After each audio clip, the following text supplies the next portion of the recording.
Hello, everybody. Welcome back to Tower Casuals, the Destiny podcast. I'm one of your hosts, Corey Derrigan. Alongside me, as always, is the man who rebranded himself as X, Josh Finney.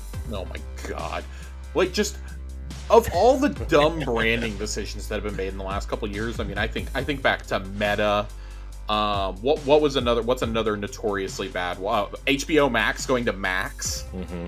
Like, every time I think it can't get worse, it gets worse. And it's like that three-headed dragon meme. Have you ever seen it? Where like two of them are serious and one of them is like really derpy. That's the meme that I feel like is playing out right now. Except it's like Meta, Max, and then that, because those names are terrible. Don't get me wrong. Nothing is as bad as X. Mm-hmm. And when you find out the story behind X, it's even funnier. That apparently he wanted to rename PayPal X back in 2000 and got ousted from the company over it. And that's how Peter Thiel came to be in charge. And then on top of that, so he's been trying to do that for like 25 years. He's been trying to name a company X. And it's the dumbest fucking thing you can imagine. The logo is something you can get from for like $30 from like a font website as a special character. Yeah. The trademark for X in entertainment is owned by Meta because they have the rights to the old Mixer platform. Right, and X is like the trademark of X is also owned by Xbox for gaming stuff. Like it's like this trademark is all over the place. It's so fucking funny. It's that it just keeps going down. Actually. Like he stole the handle at X from somebody. From like an artist that calls himself that or something. It's just, there's so much stuff that has gone on, and it's like this is like the absolute silliest timeline that we live in, that this is even a thing. They estimate that between $4 and $20 billion of value has been lost off of X in like just a week. That is incredible for a company that was already worth less than half of what it was paid for. Mm-hmm. So I can't get over how dumb this whole saga is. This is absolutely silly. The FTC is just thanking God right now that somebody looks more incompetent than them. Yeah. Dude, it's great. It's great. It's hilarious. Oh, by the way, speaking of X, right? So I was testing a verification for work to see if things would, be pushed to the top of people's timeline, or if people would see more of it. Granted, it didn't, right? But I stopped the subscription, and I still have it. So did you hear what they are renaming tweets? Zeets. Zeets. Or Yeets. It sounds like something out of a fucking Dr. Seuss book. I know. Next thing you know, they're going to ask us, what side of bread we want our butter on. Just wait till they rebrand their video service as X videos. Oh, dude! Like, so many people are gonna discover porn on accident. So many people. I know. I can't wait to see this all just be. They couldn't even take down the Twitter sign correctly in San Francisco because they didn't have a permit to have a crane out there. Yeah. It's just mind blowing stupidity over here. I absolutely love watching all of this unfold. You know what else I love watching unfold, Corey? What? I love watching Raid Exotics drop for the first time. Yeah. I got Conditional Finality. Wow. This weekend. About time. Is that the one I got? God damn it! Now I'm wondering if I actually just said the right one from the new raid route, right? That's what you're talking about? Yes. Yeah, I don't know why I briefly thought that Conditional Finality, like I was certain it was the shotgun. I briefly thought that it was the Pulse from Vow of the Disciple. Mm-hmm. But yes, I got it to drop. It is a blast. I love that gun. Collective Obligation is the Pulse, for the record. But no, Conditional Finality, really, really cool gun. Got it on a just completely scuffed boss afternoon. Joasis, myself, and a few others went in with a couple boss checkpoints, intending to do Oryx, Taniks, and Nezarec. And Oryx took us like 45 minutes because we just kept fucking up on the first phase constantly. Yeah. And it wasn't that like we didn't know how to do it. It's just like it was like some of the dumbest mistakes you'll ever make. Being off on our timing on the bombs and things of that nature. So not knowing L1 and L2 and things of that nature, that was my problem. I haven't done that raid in a hot minute. So well, yeah, we had a fun afternoon doing that, and then we had enough time to go knock out Nezzy. So that was cool. We did a spoils farm earlier this week. I'm trying to get stocked up on spoils for that reprised raid, which we're going to talk about here in a few minutes. Just nice fun week in Destiny. Got the season rank 100 finally. Got all my armor ornaments unlocked. Got that awesome Kraken emote. Nice. And then I bought the Hydro Thunder Sparrow in the store. Nice. Which, looks like something out of Wipeout or Whiplash or whatever that fucking game was back in the day. The F-Zero knockoff. Well, that was Wipeout. Wipeout was the one on the water, I think. Well, we're going with Wipeout. That's what I'm calling. I'm calling it Wipeout. I'm calling it Wipeout. There's also Hydro Thunder. Maybe that was the one on the water. I'm going with Wipeout. Okay. I'm going with Wipeout. The end. The only game on the water. The only racer that I acknowledge on the water is Wave Race 64. Man, just what a week in Destiny, and I still didn't touch Solstice. I'm proud of myself. I played approximately one round of Solstice and was like, nah, I'm good. I posted a meme today. And it was a SpongeBob meme, and I definitely stole it from Reddit. But it was like it's like a fry cook very excited. Me first playing Solstice 5 years ago, and then that's the before picture. The after picture is the same fry cook holding up the spatula with like a patchy beard, and it says me still playing the same activity 5 years later. And I don't think that that's necessarily fair. They have added the bonfire bash part, which I think is really cool, but it was like I guess came too little too late for a lot of us veterans. And just like there's not enough things that you can actually earn from the events. Like if you could earn some of these cosmetics, if you could earn the stuff that's in the event card instead of actually like buying it, I probably still wouldn't care, but it would at least give me something to work towards, since I have a compulsive need to earn the things that I can. I say all this to say that I'm probably still going to grind out for that ship just because I want to. And I think you have to do crazy. Like you have to throw like 100 orbs or something into the fire. Oh my gosh. Well, I don't know. So last year when that was a thing, it counted it for everybody in your fire team doing it. So you have to be really bad to not get at least like 15 done on a run. You get 3 for every mini boss you kill. You have to be really, really bad to not be getting at least like 15 to 20 on a run. And I think it stops you at 20 anyways and just throws the regular boss out there. Yeah. But I do miss some parts of Solstice Past. I miss hunting for the treasure chests. I don't miss it being timed, but I do miss being able to get the treasure chests and you're going exploring for that. That whole area just used to be so cool, and now you're like literally just in the courtyard. It's a bummer. It's a bummer, but that's like the ultimate let's reuse this asset thing from Destiny is, yes, the EAZ. Let's just use this again. Yeah. Man. So gross.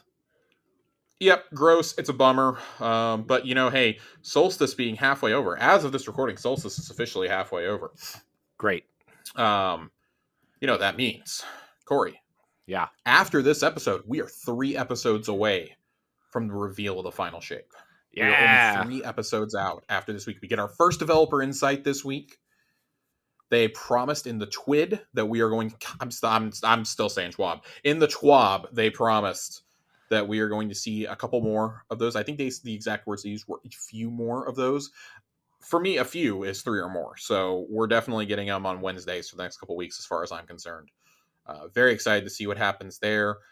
They have not yet told us what the raid is going to be, but we do have a date. We're going to go over that tonight. We're going to go over this developer insight. Talk about a few other minor things on the TWAB. We got some awesome lore. Oh boy. Should we just go ahead and get into it? Let's do it. Get into it. Let's get down to business, Corey. As Mulan once taught us, to defeat the Huns. Mm-hmm. Save the date. Another raid experience is just around the corner. Coming up In Season 22, we'll be reprising another raid for you to relive or maybe tackle for the first time. Although the name of the raid is still under wraps, we did want to make sure we shared the date so you can start making those day one plans in preparation for the new season. The upcoming raid will go live on Friday, September 1st, 2023. Ooh. I am shocked that is the day that this is going to drop. Why? It is a holiday weekend. Even more to my knowledge, Destiny has never dropped a raid on a holiday weekend. Now, I suspect this is partially because they want to get those engagement numbers up over a 3-day weekend. Mm-hmm. But it is going to go live it's going live on a Friday. It's going to be a 48-hour contest mode again. I for sure thought this was going to come out the week before, on the 25th. I thought the 25th. That way, if there's any problems, they're not calling people in on a holiday weekend or anything like that. I thought for sure that's when it was going to come out. And I'm not really sure why we're doing it this week. And I'm not going to be like, Bungie owes us an explanation. I do think it's to space things out just a little, maybe so we're not cramming things in right away. Probably so we can get maybe get a trials weekend in there right away. Mm-hmm. I would suspect that things like that are probably what you're looking at. But yeah, 48-hour contest mode. So from Friday reset until Sunday reset. You are looking at contest mode being up. Of course, like King's Fall and Vault of Glass, contest mode will be enabled for 48 hours. Clearing the raid with contest mode active is the first step to access challenge mode in the Director and the Secret Triumph. Completing the Secret Triumph, which consists of curated list of challenges that must be completed in challenge mode, will be how a fire team can snag that world's first title and get the sweet, sweet belt. To enforce the Triumph requirements in challenge mode, your fire team will wipe if you fail the success conditions during any encounter. Now, because we were debating this earlier, I did not us, but I was debating this in a group chat earlier. Mm-hmm. I did go back and look, and in fact, to get the special contest mode emblem in King's Fall and in Vault of Glass, you had to do the normal clear on contest, and then you had to go back in and you had to do the challenge mode in contest. Having to do it twice kind of dampens my excitement, I'm going to be honest. Yeah. I understand why this is a thing. I'm thrilled for those who want to go chase this challenge. We have 2 groups forming up inside of the Discord right now. I'm very curious to see, those teams go tackle this. I am a maybe on this. I really enjoyed the Root of Nightmares experience. I enjoyed, even though I did not complete it, I enjoyed both Vow and Deepstone. I did not enjoy Vault or King's Fall as much. I'm going to be completely honest. Because it just, having to clear it twice just does not sound fun to me. Yeah. At all. I think it's tall enough requirement to clear it once. I think clearing it twice is not bad, but I do think it's a little silly. But because I do think after World's First is done, I don't think it should be required anymore. But also, this just comes back to the thing I keep referencing. Why is challenge mode only there for 48 hours? Challenge mode should be a permanent modifier that you can select. Right. I really think it should be once World's First has been verified, an update gets pushed to where you can go do it in regular after that, and get your clears. There's little to no reason. We go over this every single raid in the lead up to it, and I'm going to keep saying it until Bungie finally acquiesces and understands that Master Mode is not complementary to Challenge Mode. They are 2 entirely different things. So, kudos to everybody who is wanting to try this. I know that a lot of people that I play with are taking the day off of work to jump in on the first. I don't know if I will be, because the other complication I have is that is Starfield Day, Corey. Yeah, Starfield Day. That is Starfield Day. The game officially goes into quote-unquote early access over the Labor Day weekend. I got to be honest, I have been waiting about 8 years for a new Bethesda RPG. Frankly, I think that may edge out the priority for me in terms of getting this done in contest mode. I will absolutely do a clear on Sunday once challenge mode is turned off. I'll absolutely jump in and do a regular clear on either Sunday or Monday because I want to get it done before the reset. As for getting it done on challenge, I haven't made the decision. I also don't know if I want to commit to taking a day off of work for that. It may be something that I just choose to jump in on Friday night instead. Yeah. Get a team together of after work heroes. So hopefully, fingers crossed, have a new job by that point, and that will make it very difficult for me to take any sort of time off, especially for something like that, especially when the 22nd is Showcase Day, and I plan on doing a live reacts to it. So,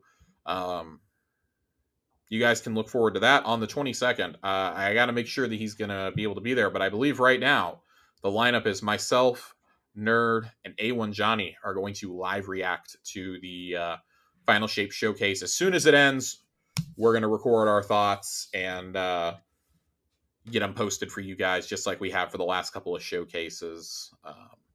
Really looking forward to that. I was hoping to have a raid that week too, but clearly they're holding it for another week. Yep. Well, then haven't they started doing that though, holding raids for like 10 days instead of 3 so people can be ready for it? They did that. They do that with the new raids, because that is how they make sure that you focus on the story first. They do it with the expansions. This is the first reprised raid that they've done this with. Both Vault and King's Fall launched 3 days after the official announcement. So this is just, I guess, getting it in line with everything else, but still kind of weird that you're choosing to do it over a holiday weekend. Really kind of blows my mind here. But Corey, we have a few other things to discuss here in the TWAB. Let's do it. TWAB. So the Veil Containment. Yeah. Veil Containment is talked about in here. I did the first one of these. I have not gone back and done them. There is a story unfolding every single week in here, though. Yeah. I did the first Ronnie was kind enough. Ronnie, shout out to Ronnie. Ronnie was kind enough to send me a catch-up video on this. And we have discovered now that you can do one Veil Containment and listen to every single message at the end that you have missed. Oh. I have missed about 10 weeks worth so far. There is some really fascinating lore in there, including our old former robot Nazi Lakshmi 2. Wow, Lakshmi 2. Yeah. Lakshmi 2 is, in fact, a very big part of the lore in the Veil Containment. I do look forward to going and listening to that eventually. They talk about it here a little bit. The narrative team does. The Veil Containment repeatable activity continues to tell the story of Neomuna's history with the Veil as introduced in Lightfall. If you haven't checked in with Osiris and Nimbus yet, you might not be alone. We wanted to be something discoverable. We went a little too far in one direction and made the activity hard to find, even for the lore hounds interested in digging more into the Veil, which is a lesson learned for any future content of this sort. Hint, hint, we're probably getting more of this in the final shape. For folks who have not done Veil Containment yet, it begins after you complete the unfinished business quest at the end of the Lightfall campaign and begin the Parting the Veil quest. From here, you'll pursue leads about unusual Vex activity leading to the discovery of hidden archival records in the Veil Containment facility. After successfully completing this mission, you can return to the Veil Containment node on the far bottom left side of the map. The encrypted readings have been slowly unlocked week over week, but if you're just starting now, you can get multiple entries back to back at your leisure. They will continue being unlocked for the remaining 3 weeks of Season 21, and additional entries will unlock at the beginning of Season 22 and 23. So I'm definitely going to check this out. Probably the last week of the season is when I'm going to go in. I'm going to do another run, and I'll just listen to all the lore. And kind of dissect the story that we have going on in there, possibly for that lore corner, depending on like how long a write-up looks, because there's a lot of stuff. It's a lot about Maya Sundaresh, really, and learning about the true nature of the Veil and whatnot. I like what the narrative team says here, though. Writing the story of Veil Containment was an opportunity to dig into the cosmic horror side of Destiny, creating the encrypted records of Ishtar scientist Chioma Essie as she and her wife researched an alien force was a chance to bring the essence of things like the SCP Foundation and creepy podcasts like the Magnus Archives into Destiny. It's a different experience than what we're used to, where we follow along in these peeled back layers of revelations with Osiris and Nimbus acting like researchers ourselves. Movies like 2001: A Space Odyssey helped inform the tone of the messages you discovered, all of which are underlined by the emotional story of Chioma Essie and Maya Sundaresh's lives unraveling in the aftermath of the collapse and their contact with the Veil. We've even seen some keen-eyed players noticing similarities between what Maya attempts with the Veil to what the Witness did in sacrificing its own people, and even what Callus did with the Crown of Sorrows and a Pack of Scorn. Those threads and thematic recurrence are intentional guidelines anchoring us to related moments in the past and help the curious delve into deeper lore armed with a fistful of useful citations. Another source of inspiration during the creation of Veiled Containment was the relation between an outside observer and the concept of the Winnower mentioned in the Books of Sorrow. We wanted to explore the relationships people experience to cosmic otherworldly forces beyond their understanding and how it tears both their own moral foundations and sense of self apart at the seams. As we've discovered with Osiris and Nimbus over the past few weeks, the Veil is a cosmic collective consciousness, a psychic network that spreads like a mycological network throughout the universe. There's intentional visual and thematic connections to the Aragorn there, but also an allusion to the famous scene in Lord of the Rings where Gandalf warns Saruman about using the Palantir. You don't know who else may be watching. Capturing that sense of foreboding unknown is a staple of cosmic horror. The moment where you realize your role in the universe is a small one, that the universe itself may be uncaring, and things lurk in it that you have been blissfully unaware of. As our cast has pushed through these harrowing experiences, it also sets the stage for the future in the final shape and beyond. I'm really curious to see if they tap further into the cosmic horror side of things instead of like the kind of like lightheartedness that the game really seemed to have. Mm-hmm. I mean, because we've had dark moments, right? We've had the assassination of Cait Six. Right. We've had Oryx wiping out most of the Awoken fleet. Right. Well, even like the long or the Dead Man's Tale mission was very Dead Man's Tale is what I was scary. thinking of when I was hearing and reading all this. That was some cosmic horror, right? And we kept calling it the Dead Space mission. I remember when it came out, me and a couple of my friends kept being like, I'd be like, oh yeah, you want to go to Presage? And they're like, huh? I was like, the Dead Space mission. They're like, yes. So we saw the storytelling evolved in that. We've seen raids like the Crown of Sorrow play out, and how moments like those stand in contrast to kind of the jokiness of characters like Cade Six, the goofiness of characters like Drifter. Seasons where we're kind of like, they're a lot more laid back in terms of tone, like Plunder. And then for every Plunder, you have a Haunted. You have, a Chosen. You have a Splicer. And I like that they're leaning into this more, and I think I think they're right. I think this does give us some hints of what comes beyond. I've suspected since the Veil was introduced that the Vex probably have a role to play here, in terms of paracausality and being able to exist across the timelines and their simulations that take place on Mercury and whatnot with the Infinite Forest. I'm wondering if they have something to do with the Veil and maybe even help us, figure out the true mystery behind it, because it's not a mistake that we're investigating the Vex leading up to this, and that we know from the exotic quest, Unfinished Business, that when we go back to the Black Garden, we find out that the heart, quote unquote, of the Black Garden that we destroy in Destiny 1 was actually the attempt to make a copy of the Veil. That was the Soul Divisive being instructed to do that by the Witness. And then the Witness wanted to erase any and all traces of that.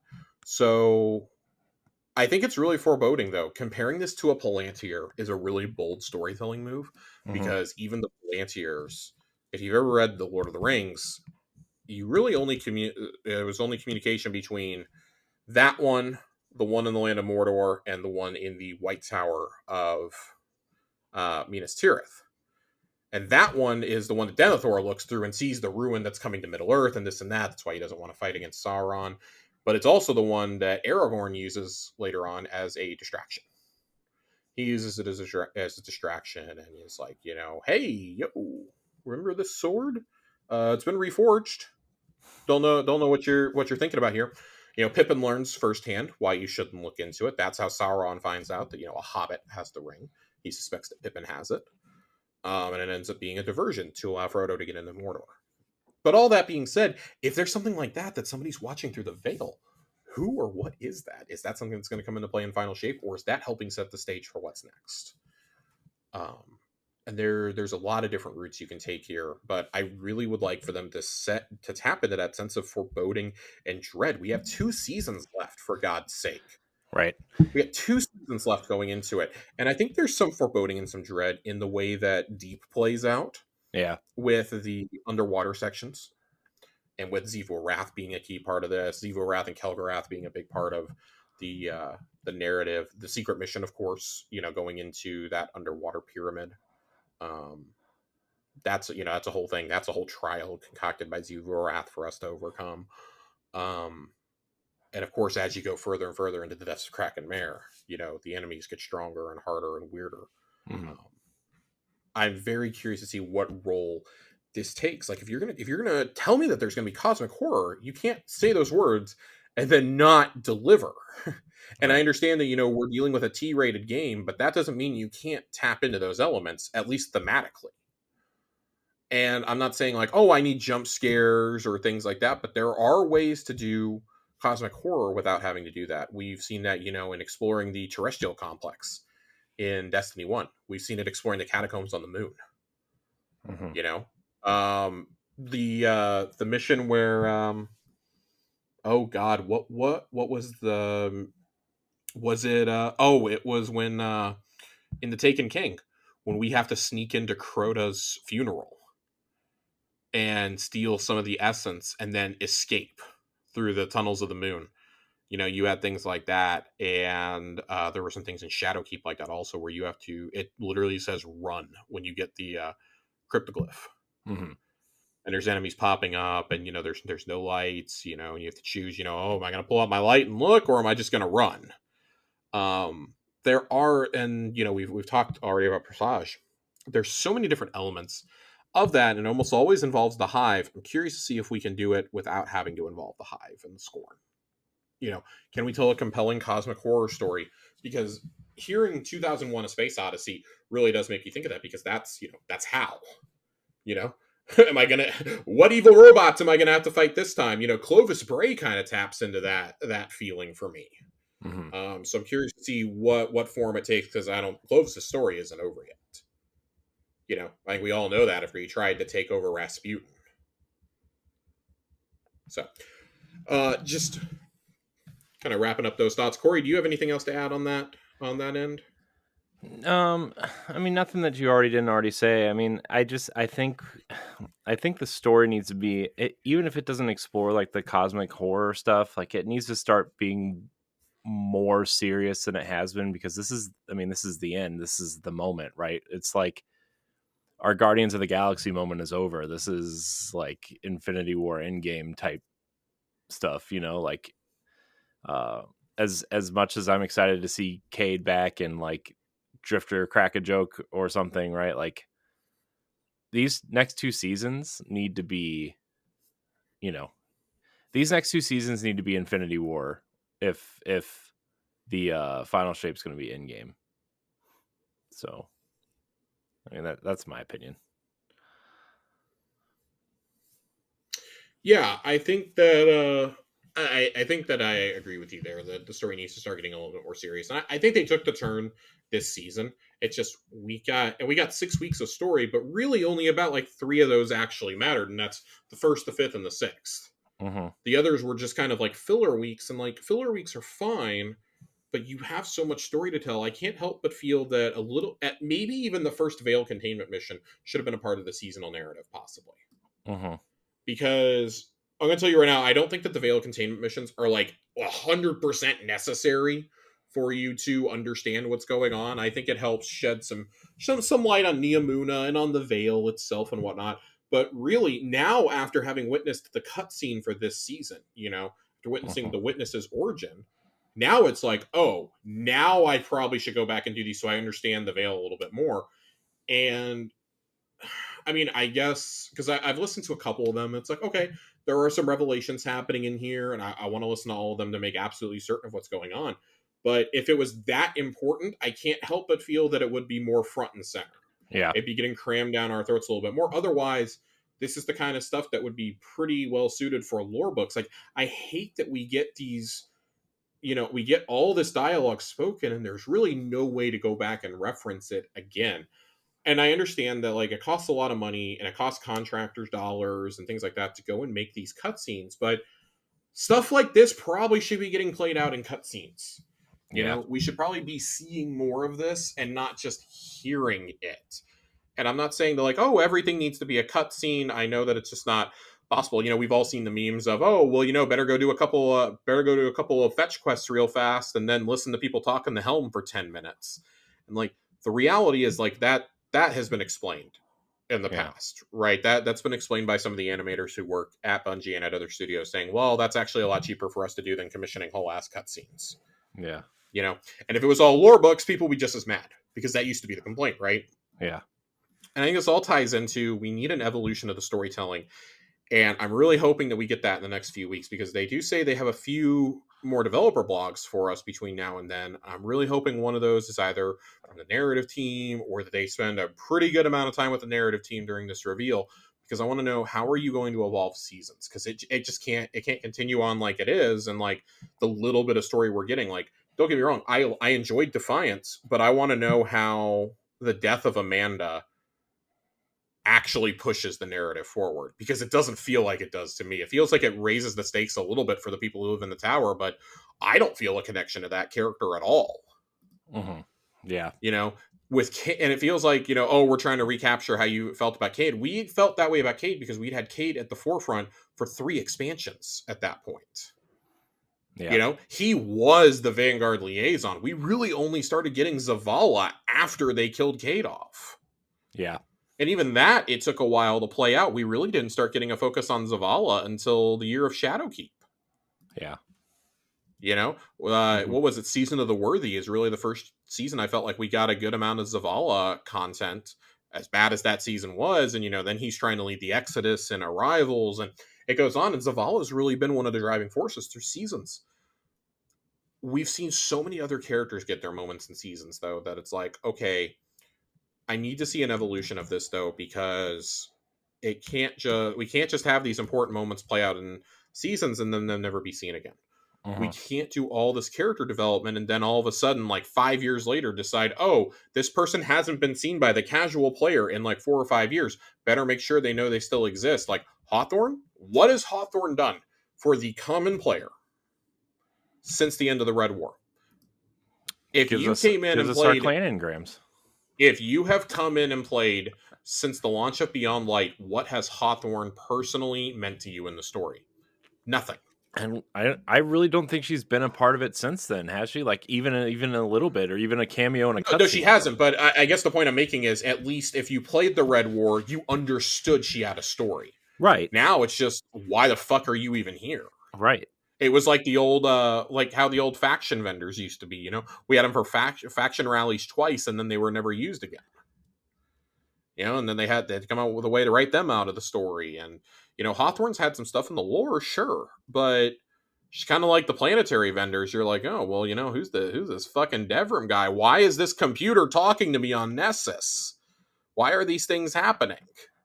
Right. These are things that aren't playing out, and this just goes back. I think this goes back to something that we keep harping on, and I feel like I keep bringing this up week after week, but we have to. We see things like Veil Containment. I'm like, so you want me to sit there and listen to a half an hour of lore? And don't get me wrong, nobody's happier to do that than me. But if you're not a lore hound, this is going to be gibberish to you. Like, I feel like a lot of people are just going to wait for the buy. I've seen a lot of comments along these lines of, I'm going to wait for the Bifrost Island video to come along. And I think that does a disservice to the narrative team, but also I don't think the narrative team is doing themselves any favors here. And this is I feel like this was a decision that was made by people higher up than them personally. There's a reason why it's a repeatable mission every single week. Tying one piece of loot to it also is a really bad idea. I feel like this needed to and should have played out differently, but I guess just take what we can at this point. I feel like I'm like most other people at this point. I don't want to go in and fight that fucking tormentor in the Callus arena every single week. I just don't want to do it. That shit's gonna get old real fast. Right. I have no desire to do that. So I guess what I'm asking for is like more compelling narrative stuff. And I'm not saying like, oh, make me go do a whole bunch of fetch quests all over Neomuna or something like that. But I feel like some of this information could have been compacted a little bit. Like have some of it play out in audio logs or in a cutscene, and then have the rest be in lore books that I pick up. Mm-hmm. That could have even been like a part 2 to this season in a lot of ways. Like, oh, Asha's told us about the Veil, and we may have to get Savathun. We should really look into the history of the Veil. You know, hey, Osiris, Nimbus, you guys found anything over there? Here's what we found out on Titan. You guys found anything out yet? And I really feel like it could have segued into a part 2, especially with the lore that we got within the last couple of weeks of Nimbus and Sloane being friends and talking. I feel like there's more that could have been played out there. Like this, they could have segued into this if you were determined to put this into this season. At the same time, I'm also glad we're getting this out of the way now before we go into the last 2 seasons, because I'm saying they already have new dialogue planned for both of the next 2 seasons. Makes me think, okay, they do understand this needs to have a beginning, middle, and the end. And I just hope that those play into the and I have to think those are going to play into the overall narrative more. Like, we're probably going to be forced to go do a Veil containment and just, oh, hey, you're here. Listen to all this shit at once. Mm-hmm. So, it's like, it's fine, but it feels like it could be better. This feels like something we would have gotten back around the time of Chosen when we were begging for more narrative. And we would have just been happy for a narrative dump. I don't think it's satisfying for us anymore to ask for narrative and then it just be dumped on us like this. There needs to be better delivery systems for narrative in the game. There just do. There are good ones in place. We got some awesome cutscenes this season. We actually had a pretty strong seasonal narrative, I think. Yeah. But it really felt like this was the true epilogue to Lightfall. That in a lot of ways, this probably should have been the season that we got coming out of Lightfall. Maybe you could have swapped these. Right. You know, you could have had Defiant, you know, and then Defiance, you know, come after or something, or be a part of the story. I don't know. Like, have, oh, you know, we know you're busy on Neomuna. We need your help on Earth, too. Yeah. Like, the stuff on Earth probably could have been a part of the campaign, ultimately. This really feels like it needed to be a part of the standard release of Lightfall because of how important the story connotations and implications are to the saga. I'm glad that we're still going to get to see these cutscenes after, but, you know, who knows what form that's going to take. If So Help Me God if they don't announce a theater mode in 3 weeks, I'm going to scream. Yeah. They're not said going these are to. already going to be available. Go ahead. You know they're not going to announce a theater I mean, mode. they've said that these cutscenes are going to continue to be viewable, so what does that look like? Yeah, but I mean... Unless you're going to magically not sunset seasonal content anymore, which would be just as bad of a decision, I think. Oh, yeah, dude, there'd be too much at that point. Like, the only explanation I can come up with is that maybe you take the important cutscenes of each season and you put them on that timeline page that's woefully underused and underinformative in a director, and you attach important cutscenes to that, possibly. Yeah. That would be about the only thing that I could think of that you would do. But even that, there's so many other cutscenes that are important. Like, are you just going to list them all there and we have to download all those files again? Like... Yeah, I mean, if it's just a video, you could easily stream that, though. You wouldn't have to download all those cutscenes. You can, but have you seen the way that games like to do things these days? I know. Call of Duty is 300 gigs, Corey.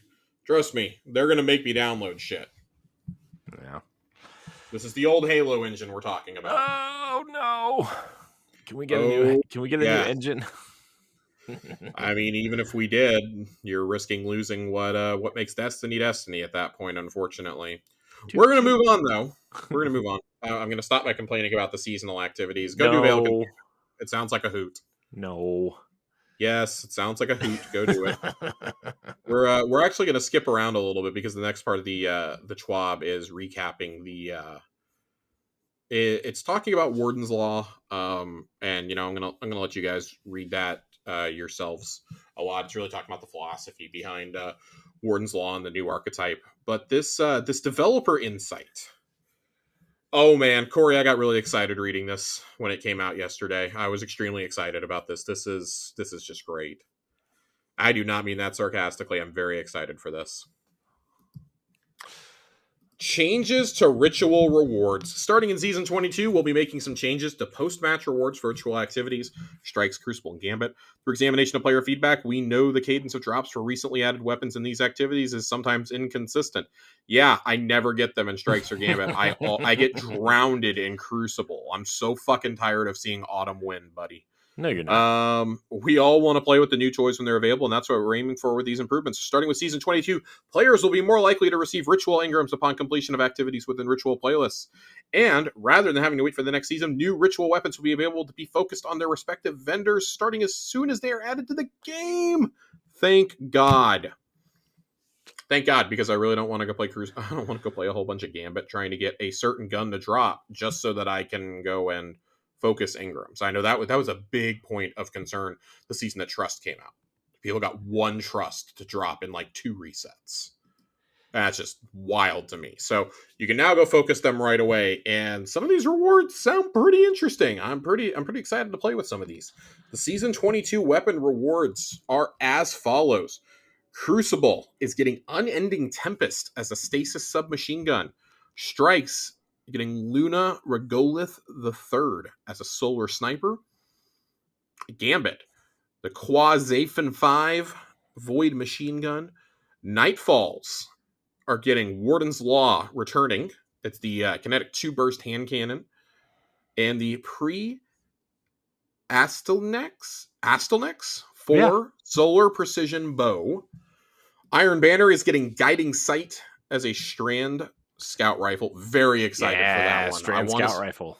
I want to see what the RPM is on that one. Yeah. And then the only bow I have ever truly loved, Point of the Stag, is returning. It's an arc bow. You can actually still get this from the kiosk, the Lost Lights kiosk, over at the vaults in the tower. You can actually still go get this back from when it came out during Season of the Worthy. This is notable. It was the last real weapon that they had that you could actually chase like that before they got rid of them. And so, of course, that's going to come back with random rolls. Johnny and I are both on our hands and knees praying this has Volt Shot, because that could be really fun. And then Trials of Osiris is going to see an old favorite return, Igneous Hammer, the solar hand cannon. This is going to be part of the new archetype that Warden's Law is, so it's also going to be burst. And then the Cataphract GL3 Strand Heavy Grenade Launcher. This is either going to be really, really cool, or it's going to be really, really shit. There's not really an in-between here. So I'm curious to see what that's going to happen. That is, of course, the philosophy behind making those 2 hand cannons, Warden's Law and Igneous Hammer, into the new archetype is discussed in the TWAB. I encourage you to go read it. Masterwork material caps. Have you ever lost a stack of golf balls because you ran out of space with the postmaster, or found yourself hitting currency caps and unable to reset your reputation rank? We have changes coming to help alleviate some of those issues. Starting in Season 22, we are tripling the caps for Ascendant Shards, Ascendant Alloys, and doubling the cap for Enhancement Prisms. So Shards and Alloys are going from 10 to 30. You can now hold 30 of each in your inventory. And Enhancement Prisms, you will be able to hold 100. There is no change at this time for upgrade modules or enhancement cores. So enhancement cores are going to continue to be unlimited, and upgrade modules will continue to be capped at 25, it sounds like. A big reason we're making this change is to remove the risk of losing these materials at the postmaster. Now that caps have been increased, we are removing the ability for these items to go to the postmaster. Players already have full stacks of any of these materials in their inventory. Moving forward, these will behave like Glimmer, and the player won't receive any more of these items unless they are below the cap. Before making this update, we looked at the total number of players that will be affected by this particular change, and it turns out less than 1% hold more than the new increased caps of these materials at their postmasters. In other words, 99% of the player base will benefit from having higher inventory caps. That does not mean players currently holding currency at the postmaster will lose them when the new season arrives.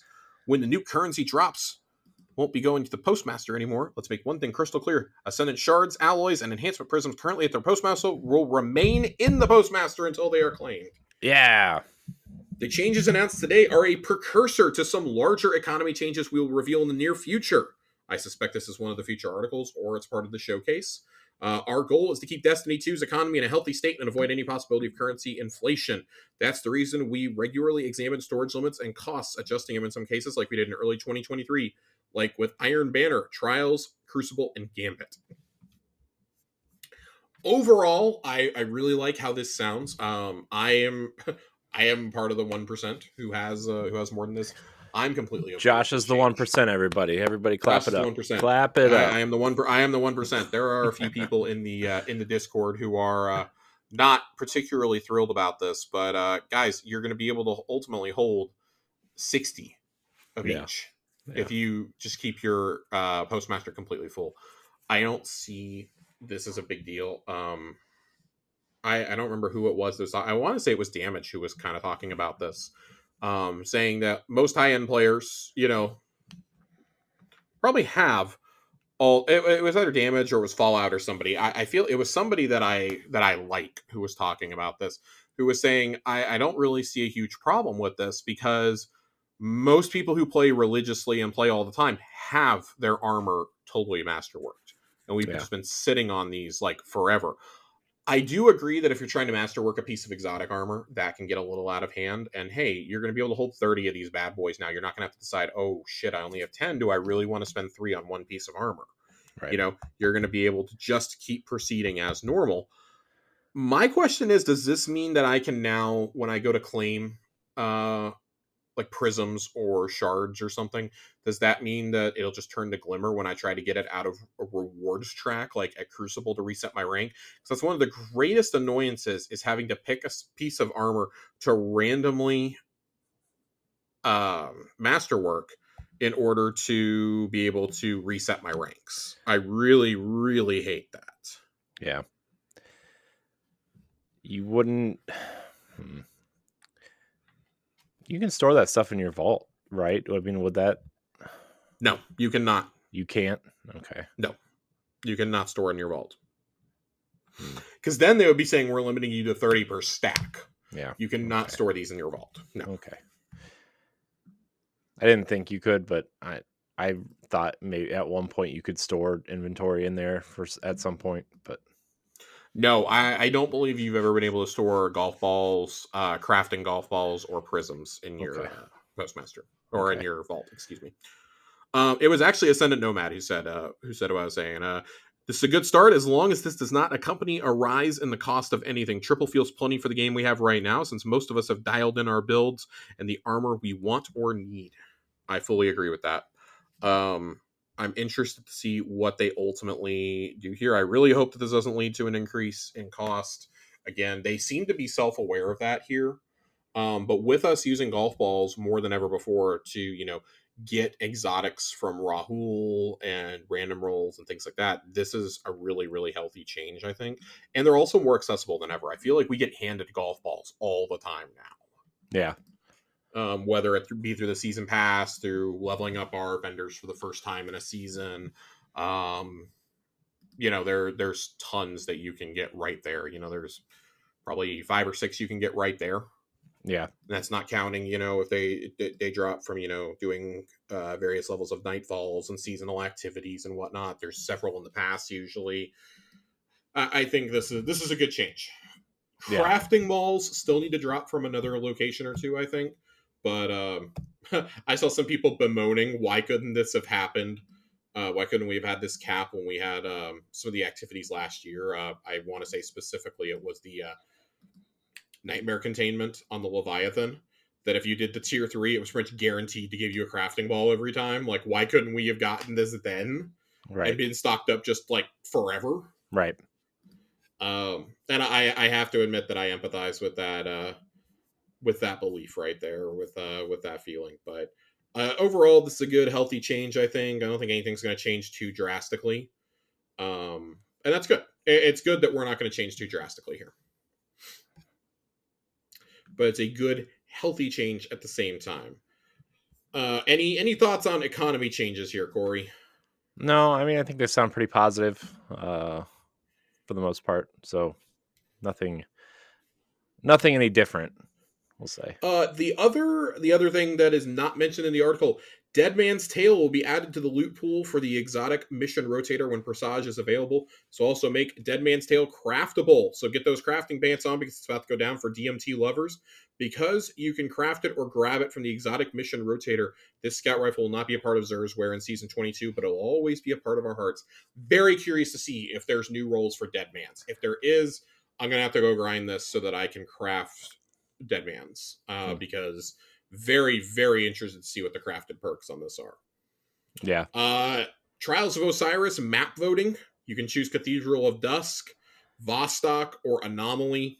Just God help you if you're picking between those three, because those are all just terrible. I would personally go Anomaly here, just for the style of game that Trials usually is.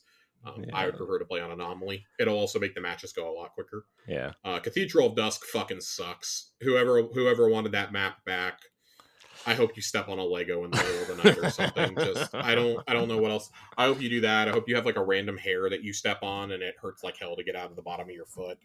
I just have really mean things to say to you if you put Cathedral of Dusk, if you were part of the team putting that back in this game and you're the one who okayed this. Just yeah, man, step on a Lego. Step on a fucking Lego tonight. And we have one final section here before we get down to the bottom, and it's one that I feel like it's a big moment for Bungie.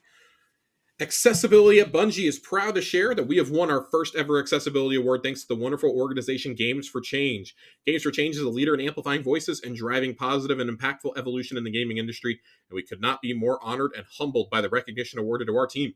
Accessibility in games is vital, but it's also important to remember that this type of work takes time, even more so if a game is already launched. Sometimes there are changes that can be deployed within 24 hours, others can take years to implement. Both scenarios are critically important and deserve the time and resources dedicated to make sure Games for Everyone remains a promise for all. We want to thank our incredible players that have shared their feedback with us in this area. You helped with changes like the recent colorblind overhaul and auto-firing melee. I know that A1 Johnny's very, very excited about both of those things. Yeah. You've helped us as we... Also, everybody over the age of 30 is excited for auto-fire and melee, by the way. You've helped as we continue taking steps towards a more photosensitive, friendly Destiny 2 experience. You've helped with other aspects of accessibility we are currently working on and aren't quite ready to talk about. You've helped, and you help. So again, from the bottom of our hearts, thank you. And there is a video here where you can see them accepting it. Liana's one of the ones who goes and accepts it as one of the community managers, of course, and as one of the accessibility people at Bungie. So she's hats been really off to Bungie. in like the epilepsy, right? Yes. She started that when she was at Game Informer. Like she started that because Cyberpunk. Yeah. Cyberpunk notably caused her to have a seizure while playing. Yep. Because there was no warning whatsoever. Yeah. But she's also, and she talks about it kind of frequently on social media, is also even though she works at Bungie, she's also a consultant for, specifically for epileptic issues, I guess is the word I'm looking for, within the industry. So hats off to you guys at Bungie, of course. And I think that we can all take away the phrase there. There are changes that can be deployed within 24 hours. Others can take years to implement. That does not just apply to accessibility. That applies to every single facet of fucking game development.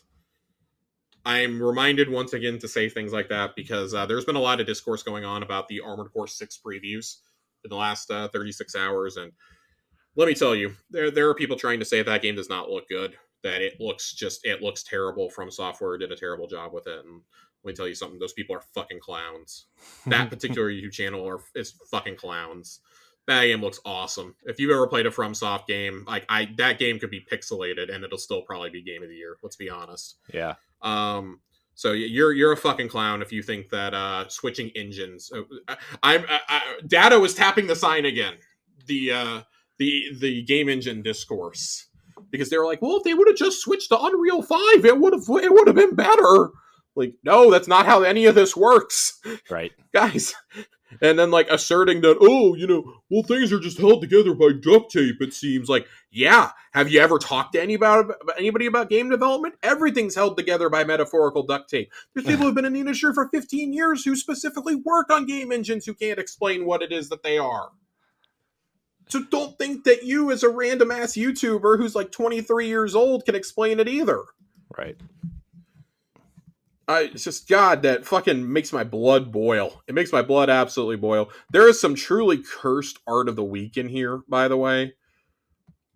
It's Gollum as a Screeb, and it's absolutely horrifying to look at. So, yeah, never again. I hate whoever chose this. Mm-hmm. It was Liana. Surprising. Mm-hmm. We love you, but I also hate you. Because that's just the worst thing I've ever seen. It was truly horrifying. Um, man, that's gonna do it for our developer insight and for the TWAB this week. Yeah. Pretty short and sweet to the point. I do feel like we would have gotten more if the developer insight wouldn't have been. That was the shortest insight we've had in a long time too, by the way. Yeah. Yeah. So, But I mean, it's just kind of like a like, economy I'm change good thing, with but it. yeah. I'm like, why this was broken out from the TWAB? Why? Yeah, because the TWAB isn't very big either. Yeah, and I mean, we talked about it last week. Part of why they've really pulled back over the last year. I was thinking back to this, and I was like, man, we pretty consistently always had communications from Bungie up until about the time Lightfall came out. I don't think we ever really, even in like the weeks after Lightfall, I don't think we really like struggled until partway through that first season of Lightfall for topics, because it was like, well, everything's either been driven to the ground or we're just kind of waiting. We've had two short seasons in a row now, narrative wise, so it's like, oh well, we always had narrative before. We always had like 8 or 9 weeks of narrative to talk about. Now we're lucky if we make it to like 7. Yeah. So that's kind of become just a bit of it. I'm really hoping that these next 2 seasons are really meaty, really juicy. A lot to really bite in on. But until then, we're going to keep accepting every last one of the questions that you guys submitted. All of them. Buddy, we have like 12 questions tonight. I know. We have a lot. We're going to fly through these as quickly as we can. No, we're going to answer each one with a deep, deep, deep discussion. Each one could be its own podcast. Oh my god. Yeah, so Fox asks a question right off the bat. Name 3 of your all-time favorite AAA games and also the biggest letdown of a game you've ever played. Oh god. Okay, so three of your not your 3 of your all-time favorite AAA games. So just off the top of your head, Corey, give me 3. Okay, well, Breath of the Wild is one. Yep. I mean, I would probably put Destiny up there, even though I get tired of it sometimes. Let's see. I'm gonna, you know what, Josh? I'm gonna throw a curveball at you. Hit me. I'm gonna throw this at you. Final Fantasy X. I mean, I like Final Fantasy X. There's nothing wrong with Final Fantasy X. I know, but it's like the cool Final Fantasy to hate this year. I'll admit I didn't expect that to be your answer. I mean, we just had this conversation on my other podcast, like our top 10 favorite games. So I would actually put Assassin's Creed Odyssey up there at some point, but I really like that game. All right, let me throw out 3. I'm going to throw 3 games out there. I'm going to throw ones that I don't regularly talk about on these shows. I'm going to go Quantum Break. Okay. I'm going to go... Man, this is actually really hard because I always talk about my favorite games. I'm going to go Quantum Break. I'm going to go Mass Effect 2. Ooh. I don't feel like I talk about Mass Effect enough, and I just played Mass Effect 2 for the first time like a year and a half ago, so I'm still in love with it. Dude, Mass Effect is amazing. Such a fucking good game. Hope the new one doesn't and Oblivion. Fuck it. Elder Scrolls 4 Oblivion. I would not be the gamer I am without Oblivion these days. What is the biggest letdown of a game you've ever played, Corey? Oh god. Corey's gonna hate me for my answer. You go first then. The Legend of Zelda Twilight Princess. I mean, I fucking hate that game. Here's the thing. That's not an unpopular opinion, though. I know I'm in the minority of really liking it, but you know what? Andre likes it, so you know what? It's fine. Andre does like it. Andre loves it, as a matter of fact. Yeah. He and I were talking about that. He was like, man, I would be so excited to get a double pack of Twilight Princess and Wind Waker. I was like, nah, they can keep TP. Or they can just give it to me like on disc so I get a free coaster with it. Well, I have 2. One is like kind of recent, actually. Anthem was a pretty big letdown. Oh, oof. The only game I've ever returned while it was still in the cellophane. Our friend Ray Apollo and I both bought it. He played it first. I had barely walked in the door with it, and he called me and said, have you opened it yet? And I says, no. He goes, good, get in your car and go return it. And I was like, it's that bad? He goes, Josh, I've been playing for 45 minutes. It's hard crashed on me twice, and the PlayStation has spit the disc out on me twice. Mm-hmm. Yeah, that's, man, Anthem might frankly be the better answer. But yeah, Twilight Princess though, man. Yeah. I've spoken at length about my disdain for that game. That is a Yeah. really easy answer for me. Yeah. The Does other not make me popular in Zelda circles. no, it does not. The other I get in a lot of trouble for that opinion. the other answer actually is Assassin's Creed Unity. I had stopped playing Assassin's Creed by that point. Oh. I actually did not care for Black Flag. I could put Black Flag on this list. Black Flag is definitely a gigantic disappointment for me. I bought 3 games the week that I got my Xbox One. Actually, 4 games. I got Dead Rising 3, which was awesome. I got Battlefield 4, which was awesome. A friend of mine wanted me to play Call of Duty with him so badly, he bought me Ghosts. We played it for a week, and then both of us returned it. We were responsible for the first Xbox trade-ins in South Dallas, by the way. Wow. Traded those in, we got Black Flag, and Black Flag also got taken in like a month later. I just kept this cycle up of whatever game I got with the credit, it ended up going back because I didn't like it. For like, no joke, about a year and a half this happened. Yeah, Black Flag, do not like it. Notoriously one of my least favorite Assassin's Creed games. Yeah. I think another one actually would be Halo 5. Actually, as much as like the movement and like the guns feel good and the movement feels good, like that story was pretty bad. I want to be really clear. Like Halo 5 being the worst Halo is still like better than some franchises like Best Entry. Yeah, no, I agree. 5 was I one of the few, the proud, the brave that loved Halo 4. And I love Halo 4. Both the single player and the multiplayer aspects I really loved. Again, another very unpopular opinion in the Halo fandom. And I was like, oh, 343's got this. And then Halo 5 came out. I actually will fully agree. Halo 5 is the only campaign I've never replayed. I replay the Halo series close to about once every year. Infinite will not be a part of that either, but Infinite, it's purely because of the length. I just don't want to start the world over again. Yeah. Even though I know you can do mission select now, I probably won't replay Infinite anytime soon, frankly. Part of the gem for me was getting to go into those missions with what I was currently wielding. Or like taking wacky vehicles into them and things like that. Yeah. Halo 5 is a good answer. We're going to leave it there. Tiger Jesus asks, with all the pickup orb mechanics in the game, how come we've never had oddball game mode in the Crucible? Have you seen motherfuckers try to do the corrupted strike and how nobody picks up the balls in that strike? Yeah. That's why. That's why. That's exactly the reason why. I can't trust you to throw that ball to me so that I can superpower it up and break some shields. I can't trust you to do it in the Crucible either. Right. Also, I think they don't want to do anything with the word ball in it because, first off, Oddball was so popular in Halo, but also Griffball was a big thing that happened. And I think they just like want to stay away from the legacy of those 2 game modes. Yeah, I'm sure. I fucking love Griffball. Fucking love Griffball. Griffball.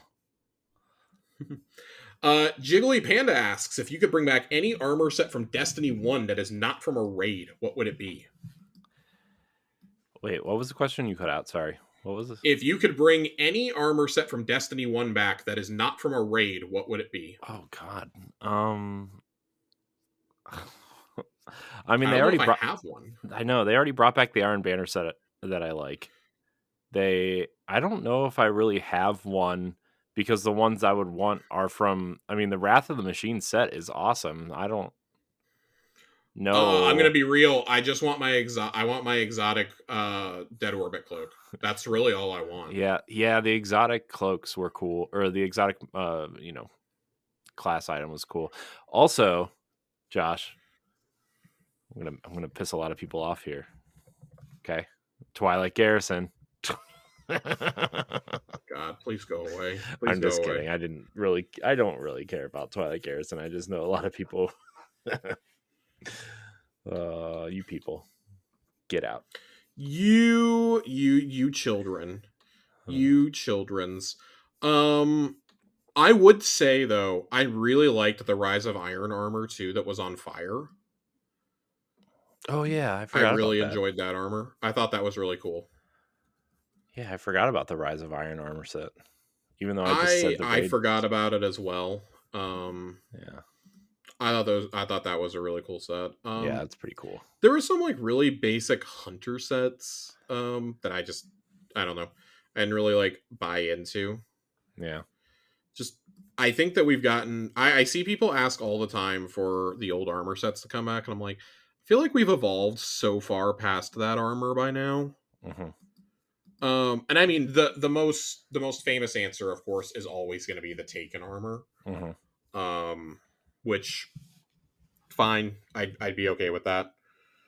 Um, I don't know. I'm looking at some of the sets right now, and like the raid armors are really like, especially the Age of Triumph armors are really like the popular answers. Yeah. Especially the Dark Hollow ornaments for the King's Fall set. I Yeah. think those are probably the best in the game. But we've gotten the original Trials armor back too at this point. Yeah. The second Trials armor sucks. Mm-hmm.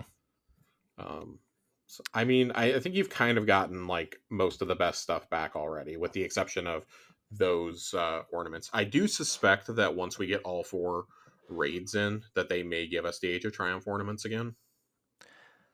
And I'd be really curious to see if they ever do somehow get the Taken armor to work, the Taken armor effect. Yeah, I was just looking at that armor set just now. I've heard there are, because I believe Bungie's addressed this in the past, Yeah. and it said that it's just really hard to make that work in Destiny 2. Yeah. I think because there's so much different armor this time, and it's not as basic looking. Yeah.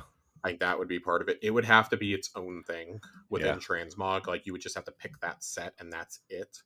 Yeah. No customizations. Yeah. And that leads to a whole bunch of other problems, I think. Yeah. So I really like the legendary armor set that they used to promote the Taken King. Not the yellow set. yes. Not the yellow set for the Titan, but the one where like he has the fur around his neck and like this like really cool chest plate. It's cool. Yeah, there's some really good ones in the promos. I felt like the promise of cool armor was always there, and they just never capitalized on it in D1. Yeah. And there was no transmog, so I cared more about looking cool at a certain point. Oh yeah. I mean, that was always the biggest complaint in Destiny 1 was like every time a cool armor set came out, everybody looked alike, and then nobody looked cool because everybody looked alike. Exactly. I think we have infinitely more choices than ever before, regardless of your thoughts on transmog. Yeah. Jiggly Panda also asks, if you could choose what the next Destiny collaboration would be, what would you guys choose? Oh jeez. No collabs. I'm kidding. I have to answer this for the sake of the question. Man, that's actually really hard. You know what would be kind of cool though, actually? I mean, what I would actually expect to happen at some point would be like the Spider-Man crossover, except there's so many licenses in that, but yeah, I don't think that we're gonna get a Spider-Man crossover personally, and I think exactly why you said, because of licensing. And don't nobody hit me with that. Well, Sony has the game rights. Like, no, that has to be an individual license issued to Destiny, and I just don't know that Destiny would even want to do that at that point. I think even Bungie would be like, all right, no, we're not doing this. Yeah. I really do think a second set of PlayStation armor is probably going to happen. Yeah. I do too. I feel like Ratchet and Clank would be a part of that. I feel like Death Stranding would probably be a part of it. Bloodborne. There's licenses involved with that, but not as many. It's just more of like, oh yeah, we got to get the blessing of Kojima and From to do that. I want that Ridge Racer set. Do you say Ridge Racer? Yeah. Get the fuck out. Ronnie asks us, if you could vacation for a week anywhere in the world of Destiny, where would your Airbnb be? Oh God. I mean, Neomuna, because it's got the most. Yeah, it's got to be It's got to be like pre-war Neomuna. Yeah, like I want to hang out. I want to be a Cloud Strider for a day. Please tell me that's a shore excursion. You just like have a board that's attached to the other board, and then they just hold. Oh my God, it'd be so cool. I'd be here for it. I'd be filming it all. Yeah, I would say that, or like the Golden Age on the moon. Oh man, I mean, yeah, Golden Age Mars could be really cool too. Yeah, Golden Age Mars would be But pretty I live cool. in Texas, so anywhere with heat is out of the question. Yeah. You mean you don't want to hang out at the lighthouse on Mercury? No. You don't want your No. Airbnb to be with Brother Vance, bringing you breakfast Brother in bed, Vance. even when you didn't ask for it. You just wake up and he's staring at you. He's just creeping over you with a bagel. Ronnie also asks us, if you were a vendor in Destiny, what items would you be selling? 10k glimmer for Corey's hot takes? Question mark. What are my hot takes exactly? Okay, I got a lot. Yeah, I mean, give us that could be a fun challenge to somebody. Come up with 3 of Corey's hottest takes. Jeez. I mean, I personally, so if I was selling things in the world of Destiny, I would like to think that I'm selling a piece for the Gallarhorn. Even if it's just like the little handle that you hold in the front, I would like to think that I'm holding a piece of the Gallarhorn for you. Mm-hmm. I'm selling photo mode access because Destiny refuses to give it to us, so I'm selling photo mode access. And I'd like to think that I have a really casual ghost that's just like in permanent vacation mode. The beach ball ghost. Like he's got like a Hawaiian shirt, mostly like with the top 3 buttons are just undone. God. Like the ghost has like fucking board shorts and flip flops too. They're just like materialized underneath it. I'd like to think that, and it's just called vacation mode. It's got like a little floating pina colada next to it. Oh, that's funny. For 200 silver, I'll give you a Mai Tai attachment. You know what? Jesus. You know what I'm opening right next to the ramen place there, Josh? Sandwich shop. Yeah. Yeah, Corey's going to sell sandwiches to the people of the tower. Yeah, I am. Our dream is to go into a video game and sell sandwiches. Just what an amazing life we lead. Yeah. That we lead. Cade's Ace in the Hole asks, if you could create one exotic weapon, what would it be and what would its perk be? I'm going to actually shelve this question. We've had some slow times. We're going to take a week and we're going to think on this one. We're going to come back with answers next week. Yeah. I would need some. I'm gonna have to like draw it out, man. Yeah, we're gonna. Oh man, are we bringing artwork? Are we gonna sketch these out? You're gonna see some of the worst fucking artwork of your life if I show it. That's fine. It'll be fun. I'll do it. All right, we're gonna sketch out our exotic weapons and we're gonna think of our perks for next week. Cade also asks us, in your opinion, who is the best enemy, regardless of if we fought them or not in the Destiny universe? Best enemy? I mean, Oryx is fucking cool, man. Oryx is really fucking cool, and like his whole thing wasn't even like he wanted to like conquer the solar system. He just wanted to like fucking kill us in particular for killing his son. Yeah. Like that was his whole thing. He basically brought an entire armada to kill us. Yeah. Yeah.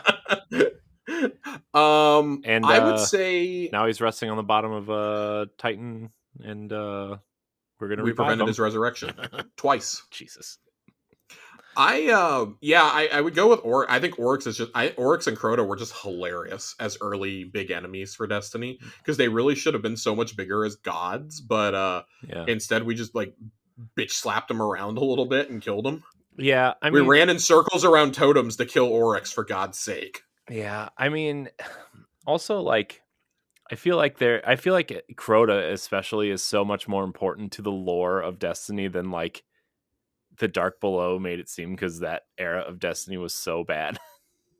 It was so bad, and that was supposed to be a part of D1 too. Yeah, like that wasn't even supposed to be an expansion, I believe. Yeah, well, the whole thing was like the Taken King was also supposed to be a part of it. Yeah. Oh man, wild times when you think that those were supposed to be a part of the game. Yeah, man. Good times. I would say, I mean, so the generic answer here is, and I don't even think it's a question, Savathun has to be number one. I think just the way they fleshed out her character, they took a whole year building up to her. You know, really from the hint that she was here during Arrivals, and we were like, oh my god, Savathun is here. She's fucking here, man.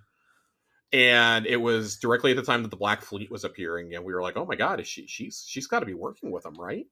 And then the revelation that she isn't. She took over Osiris's body. She's impersonating him in the tower for 9 months.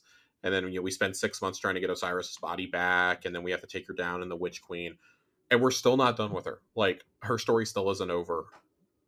I think Savathun is she's the smartest adversary we've ever come up against, for sure. Yeah. In terms of the most ruthless, I'm gonna say that I think there's two other enemies that because I'm gonna keep this strictly to ones that we've fought. I think there's too much gray area to calling somebody an adversary outside of that. I'm gonna say it's kind of a tie for me outside of obviously Savathun and Oryx. Between Uldren and Gaul. Good old Dominus Gaul. Gaul literally put the Traveler in a fucking cage and took the powers of light, and the only reason we defeated him is because the Traveler went and killed him. Yeah. Gaul. That scene has some new implications after the Witness's origin. Right. Yeah. We're like, Jesus. Yeah. All right then. Yeah. So that was a thing that happened. Man, and I think go ahead. I was gonna say Gaul is like the Crota of Destiny 2. They're like, he looks cool and like he seems so much more important than he actually was, and then he just died and never came back and nobody cares. I really think that Gaul definitely had the best plan. I'll put it that way. Gaul had the best plan. Gaul and Savathun both had really good plans. Gaul, poor execution. Savathun, great execution. She stole the fucking Traveler, man. And an Uldren is probably like, I can't even call him the most cunning, but he's probably the smartest on just like an intellectual level that we've fought. Mm-hmm. Because that literally was a one-on-one grudge match that we got into. And it was just over the death of Cade. If Cade hadn't been killed, we probably would have been like, oh, well, that's a damn shame. Ramen in the tower, guys? Instead, we went on a killing spree across the Tangled Shore, and then ultimately we do not pull the trigger. Petrovenge pulled the trigger for us, thank God. Yeah. So... yeah, that was great, and it was all to get back the Ace of Spades. I'm kidding, but really, Uldren definitely one of the smartest and best adversaries that the Guardian has faced. They don't make them like they used to, Corey. Yeah, they really don't. Nox has multiple questions. Oh boy. Since we basically have played the same version of Solstice for the last 4 years, what is one thing you would change to spice things up? Let me hunt for my rewards again. That was a lot of fun. I really enjoyed it. Yeah, I mean, I love the idea of finding the chest. Just, keep them marked. Don't make me bumble around like a fucking idiot. Yeah. But that was really fun. It added to the verticality of it. I really enjoyed that. I don't know what else I would do. I would just make a whole new area. Retire the EAZ altogether. That's what I would do to spice things up. Yeah, like put it somewhere else. That alone, I think, would get more of us playing it. Yeah, I would definitely be playing more if it was not.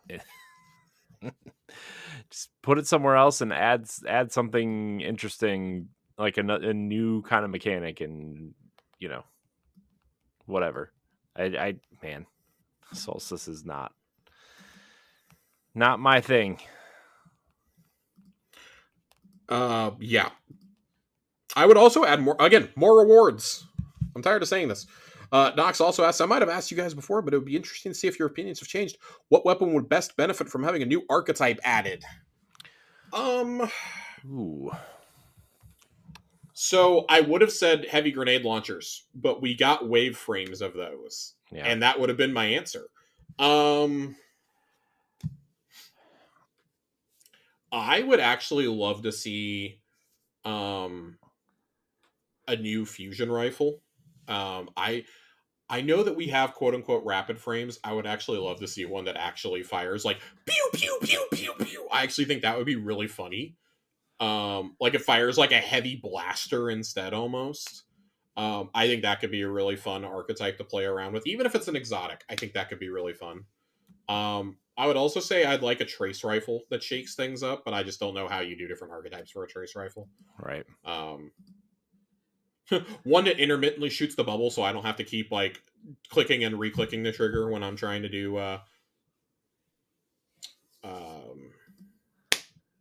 the bubble one. Jesus Christ, Divinity. Oh my God. Clearly I'm tired, guys. I am all over the place. I am so distracted right now. Corey, what do you think? What weapon would you like to see a new archetype added for? Because we just got new hand cannons. We got the double burst hand cannon. Yeah. Is it triple burst next? Yeah. We already have that in Crimson. Yeah. I mean, I would really like a quicker shooting scout rifle, to be honest. I mean, I don't want it to be like, I know that's getting really close to like pulse rifle type. I mean, the thing. 260 fires pretty damn fast. Yeah. Man, this is hard, I guess. I mean, my first initial pick would be a scout rifle. I know that some pulse rifles have that fourth shot, which is kind of nice, but they don't really hit as hard. I mean, auto rifles are auto rifles, I guess. I'm just trying to go through the thing. I would like a double barrel shotgun or something like a sawed off shotgun. That would be interesting.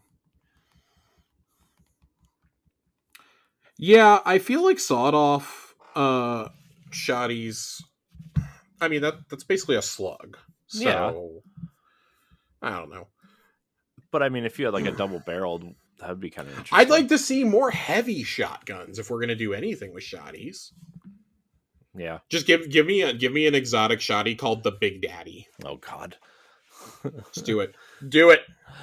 Zao writes in and asks us, if you could personally choose someone from Destiny to be our president and run the country, who would be the best and why? It's Commander Zavala, baby. It's Commander Zavala. Yeah. Zavala's the only responsible one. Yeah. What are you gonna have Shax run the country? No, he's gonna bomb everyone and then we're all gonna die.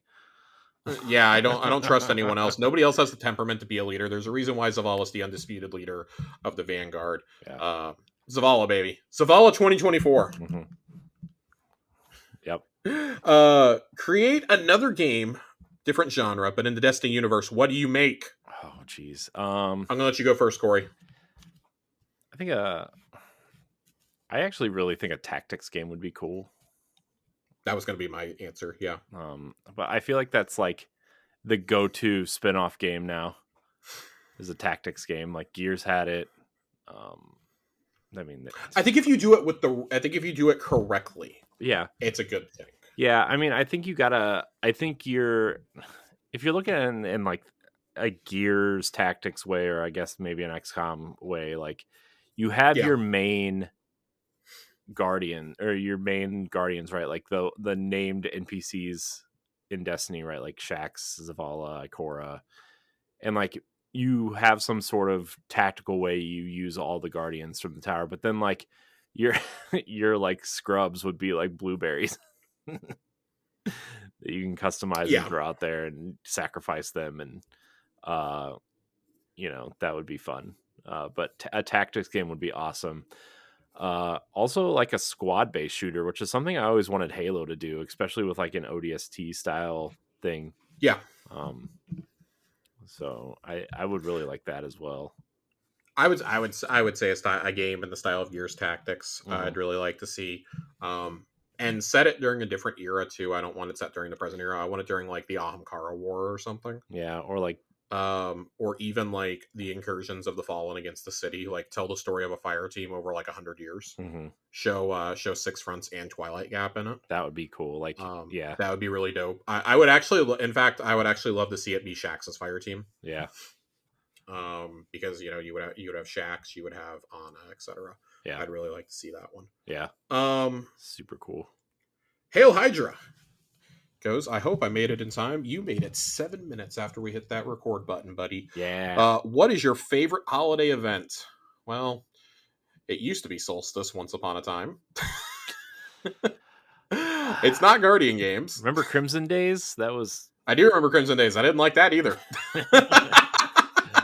All right, so I probably gotta say Dawning because it's like the least stressful. Yeah, baking cookies. But I also really love the update they did to Festival of the Lost a couple years ago with Finch's Ghost Stories. Yeah, Festival of the Lost was cool.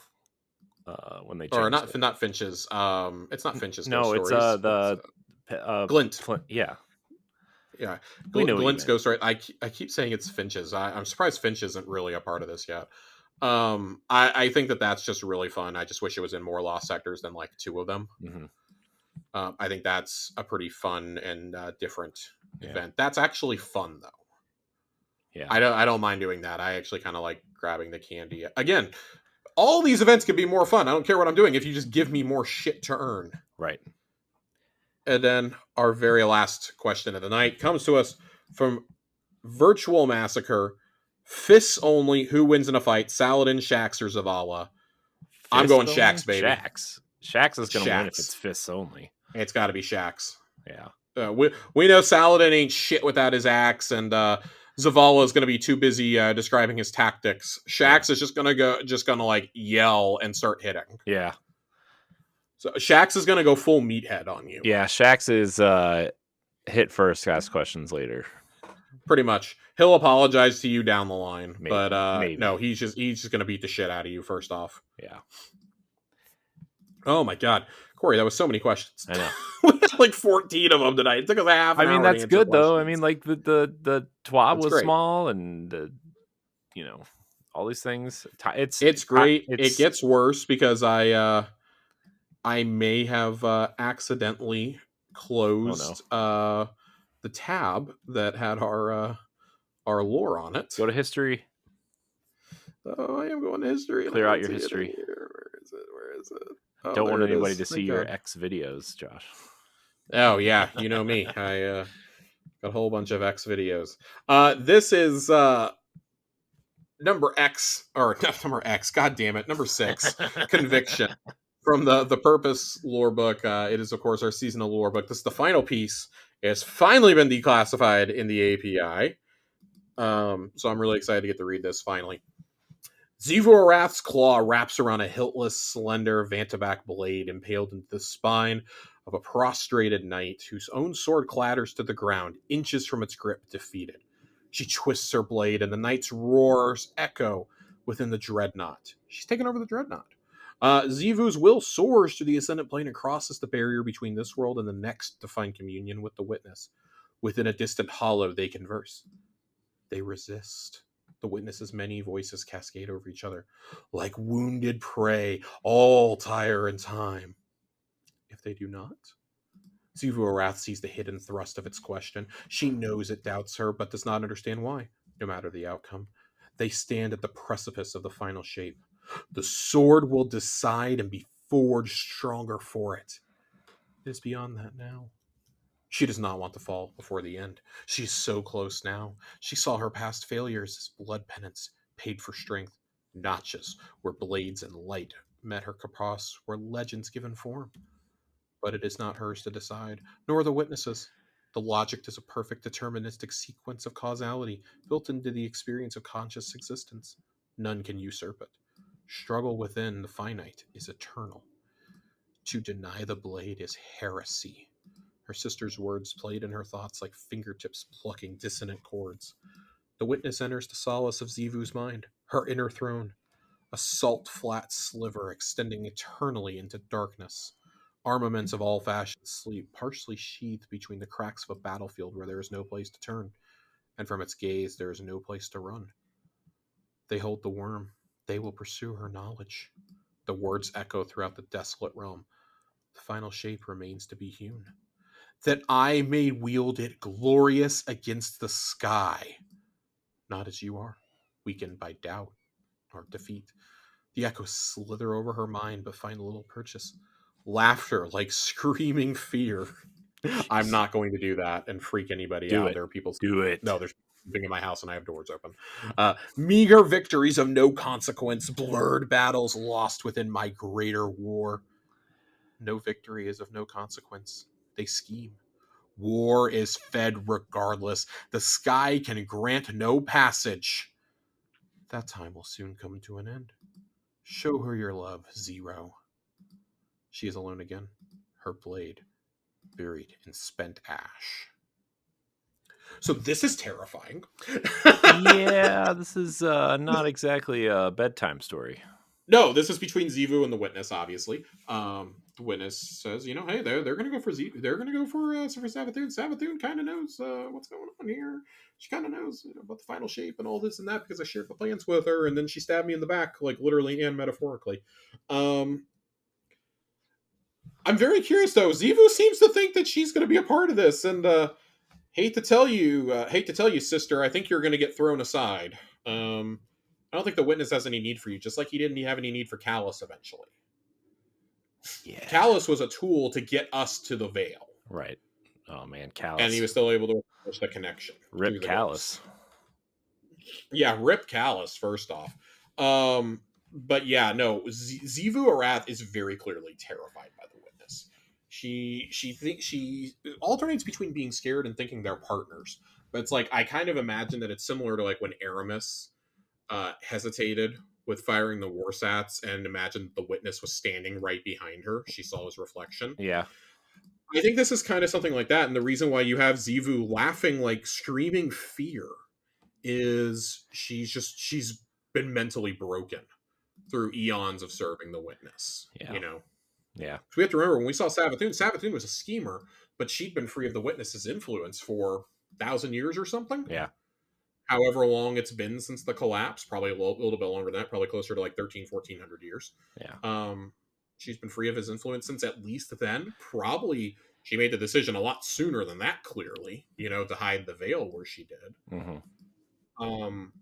Just this is kind of showing the dichotomy of their relationship and kind of reinforces the belief that for me, Zivu Arath is going to die. She's not making it out of this. She might make it to some post-campaign content and be killed off in like, I don't know, the first raid of the next expansion or something. But I have a feeling her and Savathun are going to throw down. Yeah. We talk about it often. The enemy of my enemy is my friend, and that's really where the Guardians are. Because Zavala's like, fuck yeah, let's do it. Let's do it. We're gonna resurrect the Hive God. I don't like her either. She took over my boy Osiris, but hey, Gramps, it'll be okay. We're gonna threaten to crush her ghost every time that she acts up. Every time she acts a fool, Zavala's gonna have to hold open court out there in the courtyard because Savathun can't fit in his office, man. She's just hovering outside of his window. Oh my god, that'd be so fucking funny if he just has the window open. Like, Imaru is just sitting in there taking fucking notes. Yeah. Oh my god. This has the potential to be like the dumbest cutscene we've ever seen. Like, I'm just imagining her and like Aramis is just like chilling on her shoulder or something. Yeah. Oh my god, it's all terrible. This is all terrible. This is how it ends, Josh. Yeah, this is how it ends, with memes and more memes. They're all just, and it turns out all she's been missing all this time off screen is them listening to Shax's workout tapes. Oh god. I do find it very interesting that the Witness uses his Zivu's original name of Zero. That's very interesting to me that he uses that and does not call her Zivu Arath. I wonder if it's like a power thing, right? Like, oh, I think it's a power thing. This is definitely a power trip. Like, I'm showing you that I am superior to you. I'm not calling you by your chosen name. You will be known by, Yeah. The Witness is kind of a bigot. Yeah. The Witness is definitely using using a dead name. Like, you don't hear Arash being used anymore. Yeah. Arash is Oryx. Yeah. Confirm the Witness is a piece of shit. Spoilers. I mean, like, now with the knowledge that the Witness is actually an entire civilization inside of one being, that makes this even scarier. Oh my gosh, that's so weird. Like, show her your love, Zero. Oh, she's ready to. That's the Witness saying, "Fucking kill her. Just get her out of here. Kill her. Give her a final death. This and that." Yeah. Oh man, how twisted is it that we're gonna have to save fucking Savathun? Oh god, we're gonna have to save Savathun. That is just, it's disgusting. Oh, man, I really thought none of the Hive gods were gonna make it out. I really thought they were all gonna like die. I mean, they still very much could, but like, man, I just feel like we've been dealing with the Hive for so long, and it's just time to go, man. Get like, I mean, it's fine. Yeah, I think it still remains to be seen if any of them make it out. I mean, Savathun definitely can if Amaru stays alive, but I do think there's a world in which Amaru gets killed at some point between now and the end of the final shape. Yeah. To like raise the stakes for her and Xivu's inevitable throwdown. Yeah. Unless Xivu I gets just a ghost twist. I would be fucking livid. Twist. The eternal fight between the eternal fight between shit that would look really cool and shit that just extends the franchise. Yeah. Well, you know, all right. They gotta find a way. We're at the precipice of the final shape of like control. Like Xivu, I think also like that they're treating Xivu like a complete moron because they say they hold the worm, they will pursue her knowledge. The final shape remains to be hewn. And then Xivu goes, "Oh, I'm gonna wield it. Glorious against the sky." And the witness is like, "Yeah, sure. Like, he's actually tricked Xivu into thinking this is an actual, like, fucking shape. Yeah. This is great. This is absolutely great. She thinks the final shape is, like, a circle or something. Yeah. Like, no, it's order. It's order drewn out of chaos. Like, there's no need for a warlord or a war priest. Right. In a society dominated by cosmic order. Yeah. So, yeah, she's fucking dumb and can't realize that she's at an end. It's all over for Xivu Arath. Yeah. So we'll just have to see how that end plays out. Yep. Get me out of here, Corey. We will see. All right. Well, we're going to get out of here. I want to thank everybody for watching or listening to this episode of Tower Casuals. I know the videos haven't been going up on time. I'm working on it. Sorry, everybody. You'll get over it, though.